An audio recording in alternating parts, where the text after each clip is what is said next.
Hello. This is Todd Spears, and in this video I want to go over how to add a domain and set it all up running on secure socket layer. So again, this first screen you're seeing here is the knowledge base right here, and this is where important videos will be posted and other information we'll let you know about.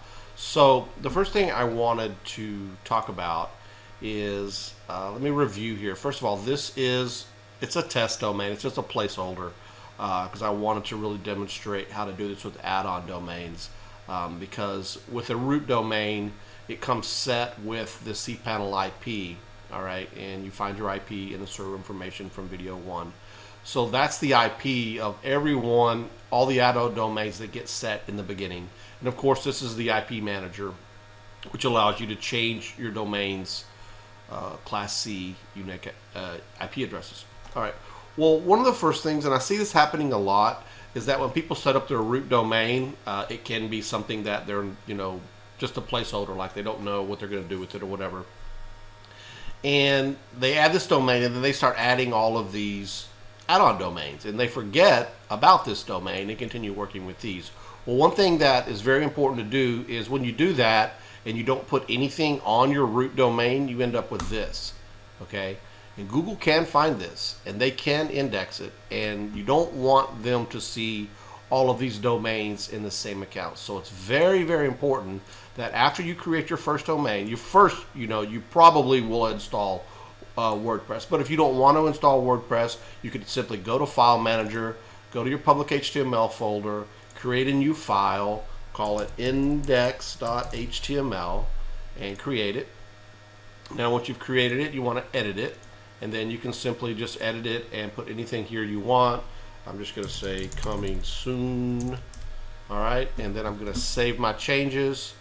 And once I save that and reload this page, now it just says coming soon, and you've blocked all access to spiders for that domain. Okay, cool. Just a pro tip there. Make sure you're covering up your root domain with something. All right. Okay, moving on. What I want to do now is, bring up an add-on domain. Add-on domains are here, and as you can see, I added it, and then I went to the,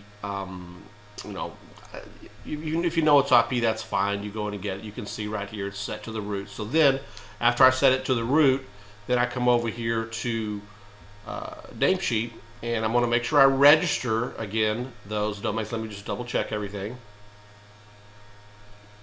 Okay, and I click search.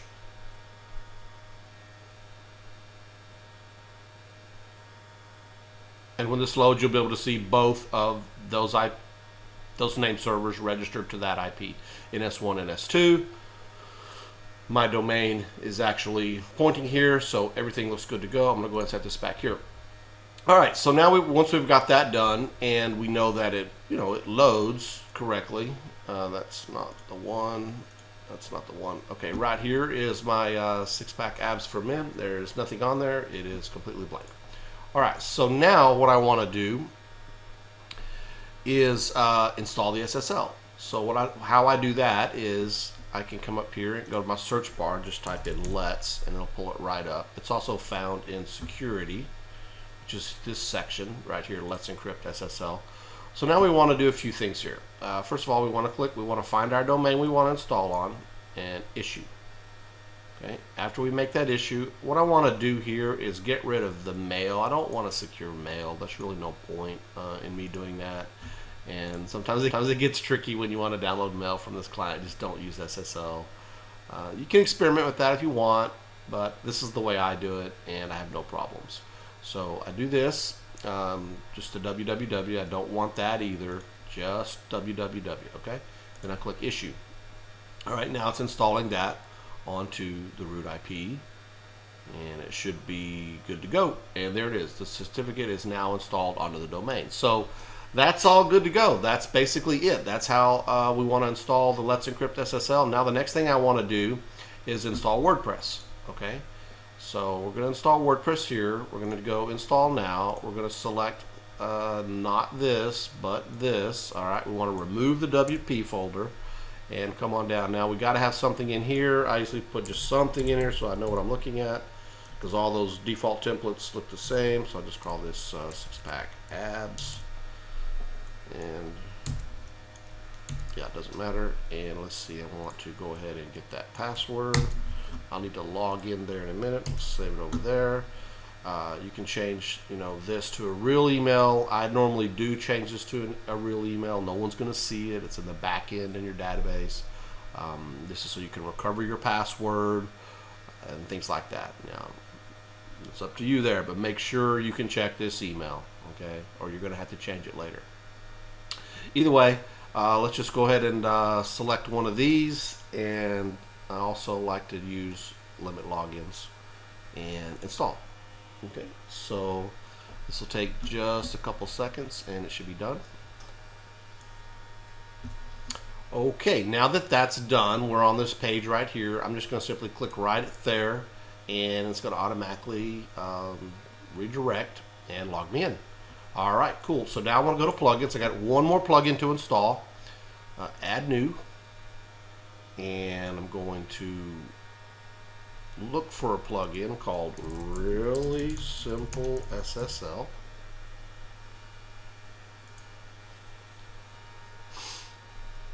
Install now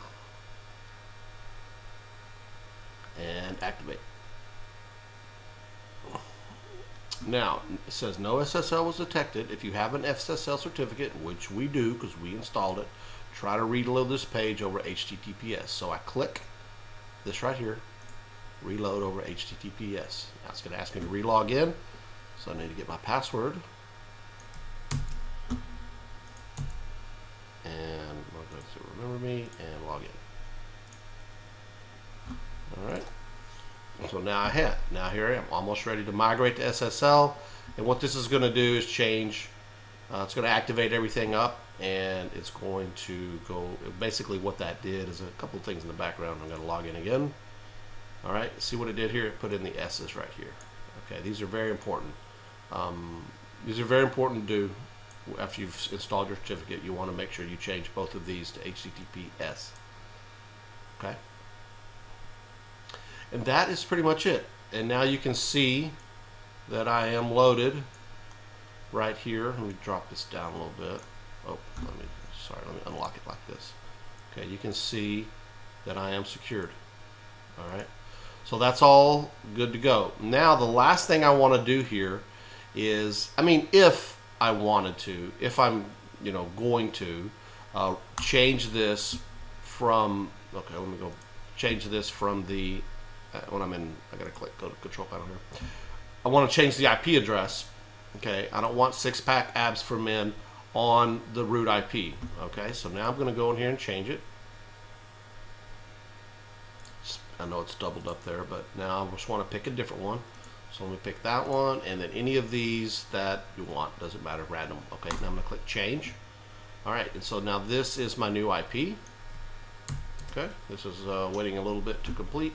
And then I want to go back over here into Namecheap, go to my advanced DNS, and now I want to do a search. Now I want to edit the two name servers with the new IP, update, whatever you want to call it. So it's basically an update. So I'm updating these to the new IP that I just chose. I'm going to select, and I'm going to click those two check boxes, check marks. And that's it. Okay, now this is going to take some time for your browsers to recalculate. Sometimes you want to do it quicker. You can do some pings, using your command prompt. Another good thing to do here is, I don't know if you can see that or not, but it's ipconfig /flush DNS. And when you do that, it attempts to reset all of your internal DNS from your local workstation.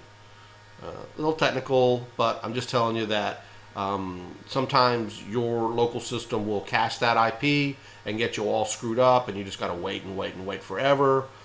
Sometimes ipconfig /flush DNS will help you get moving in the right direction more quickly. I use that a lot. And then obviously if you just start pinging,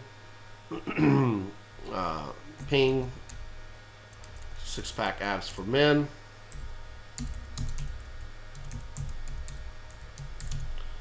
That's my domain. So now, as you can see, I'm still pinging to the root IP of cPanel, but we changed it, as you can see here. So eventually, it's going to show up like this. Just going to take a little bit of time. You can keep doing this for as long as you want, and then once that ping, works out, I hit flush DNS. Oh, did it again. Ping. It's only going to do it 3 times. So give some time and come back and forth and do it, and I'll come back and show you the results in just a second. Okay, we're back, and so let me go ahead and drop this guy out so you can just see. Whoops, and drop it out there and then to lower it down. So there it is, secure. And just so you know, I was just kind of took a few more minutes, but I don't know if you can see all this or not, but it right here, it pinged to the root IP, and then I ran ipconfig flush DNS, and then immediately repinged, and there I go. So this does work. This does help. If you're tired of waiting, just get it done, just like that. So I hope you enjoyed this video. If you have any more questions, just issue a support ticket there, and we'll be more than happy to help you out. All right, that's all. Take care. Bye-bye.